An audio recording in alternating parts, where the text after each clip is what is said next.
Hi, this is Chris Mainers, your residential real estate expert in South Florida. Well, unless you don't watch the news at all, you probably have seen several stories about a big lawsuit that was settled in the real estate industry.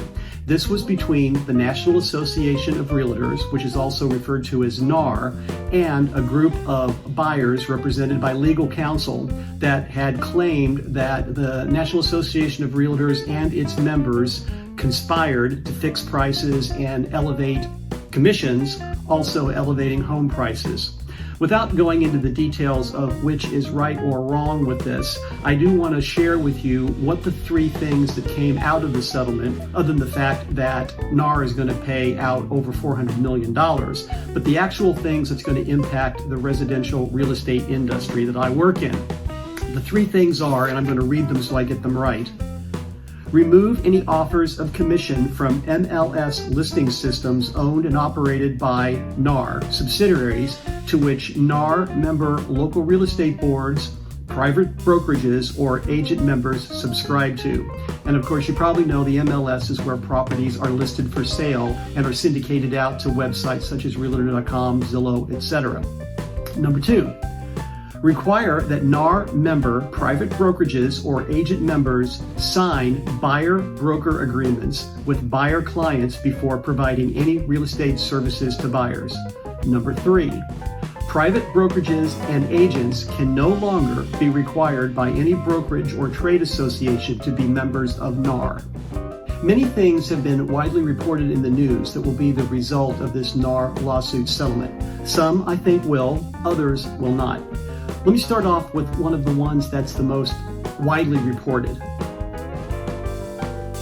House prices will come down.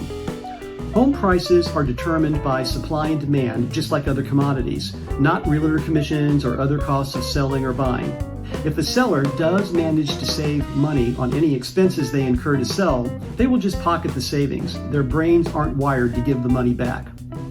Also, the supply of homes, though it's the best it's been in years, is still low.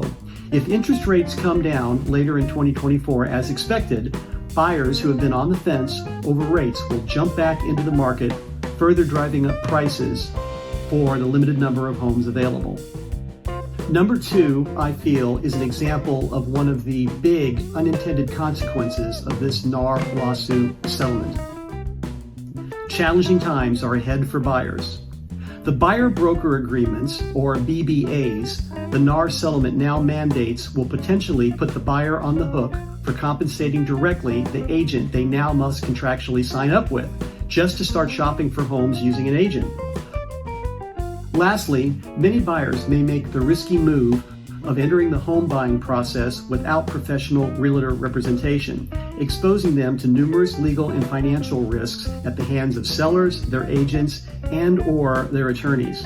The BBA requirements that a buyer may have to pay directly their agent will make seeking realtor representation too expensive an option for some to then still be able to afford to buy a house. Number three, and this is another unintended consequence of the NAR settlement in my opinion, there will be a lot fewer realtors. The NAR settlement potentially eliminates the almost universal practice of buyer-agent compensation being paid by sellers distributing some of the equity they receive from the sale of their home. Many agents that focus on buyers may just quit the profession. Why? Economics. 49% of all licensed realtors, and there are millions in the United States, do one deal or less a year. In other words, being a realtor is just a side hustle job for them, not a profession. Based on my experience, I would guess that virtually all of this 49% work exclusively with buyers. That's how a new, inexperienced, or side hustle agent does the business part-time.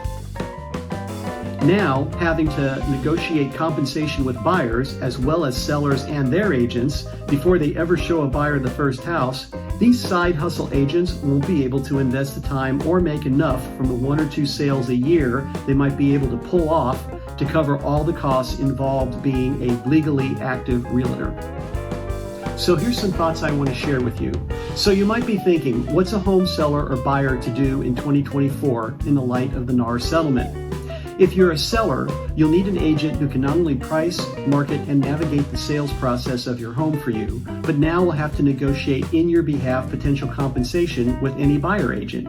Or, if there's no agent on the other side, seriously vet unrepresented buyers who are going it alone to make sure they can actually buy your home. If you're a buyer and plan to use an agent to assist you in what will likely be the largest financial transaction of your life, be prepared to add to your home buying expenses possible compensation for your agent, who will in turn advise and negotiate in your behalf to not only get you the best deal, but also help protect you from making legal or financial mistakes that could cost a buyer thousands of dollars. I'm going to have more information about all of this on the blog on my website. I'll put a link at the end of this video so that you can click over to that and read it in more detail. It's a lot of information. A lot of things are still up in the air. What I've touched on here today is just what I think the high points will be and what we're likely to actually see. I'll see you next time.